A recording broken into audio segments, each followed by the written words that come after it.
So Dean Ryan, you've swapped your suits, you've swapped your microphone, you're back where you should be, which is with a tracksuit and very much in rugby with Worcester, and that's going to be a challenge. It's a huge challenge. If I'm honest, I didn't think I'd come back. I think I really enjoyed working for Sky. I enjoyed the role and everything they did for me. I'm very appreciative of it. And I thought I'd gone through the cycle where I didn't really want to go back to day-to-day coaching.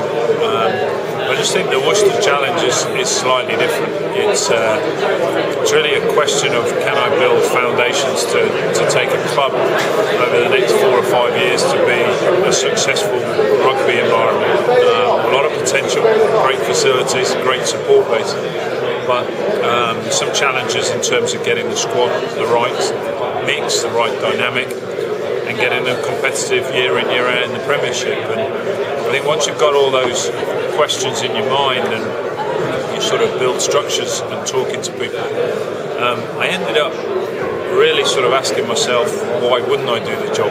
Because I didn't want to regret not coming back to rugby and doing a job which is right on my doorstep, which I think has great potential, and someone else comes and does it well right next to me. So I felt, to ensure that I don't sit as an old man talking about what I should have done, I thought I got to come back and see if I can change the tide for Worcester.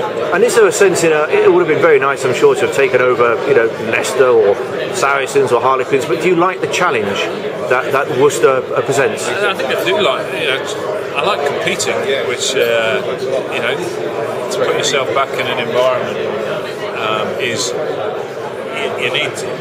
you need that level. That's the one thing I did miss. Although I didn't miss the sport and the cycle and everything else, I did miss competing, and I put myself in the deep end, but I'm pretty confident on everybody's aware of the challenge, and so we won't get dragged into making short-term decisions. We understand how to build going forward.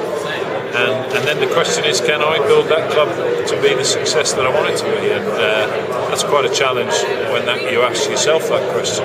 And I'm pretty keen to ensure I do, and pretty keen to ensure that we get it in the right place. Well, there's no doubt you've got the support bases, you've got the backing, you've got the stadium, you've got the fans.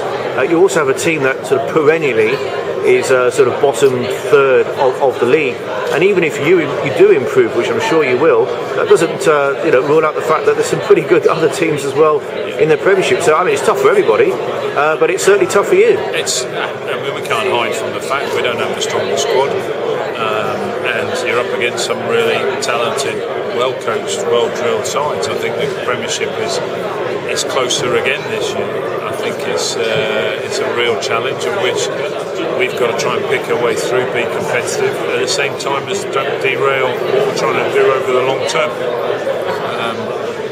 You arrive at these pre-season conferences and everybody wants to know what your targets are, and we've got to be very careful how we tiptoe through that, because it's pretty easy to talk what we'd like it to be over the next 12 months, but by the nature of that, the danger is you then make decisions based around that, and we cannot afford to make any decisions which compromise ourselves in year 2, year 3, year 4. And if those decisions aren't right for the next 12 months, then we have to put up with whatever we are. Sure. And, that's quite a challenge. At the same time, it's trying to be competitive every week. So we'll see how we get on with it. And it's part of the reason why I wanted to come back and see if I could take this club forward. So the message is, be realistic. It can't happen overnight, but it can happen if you stick to your long-term plan. Well, I think fans aren't foolish. There's an element of transparency. I think we've been peddling something that we're not for a long time.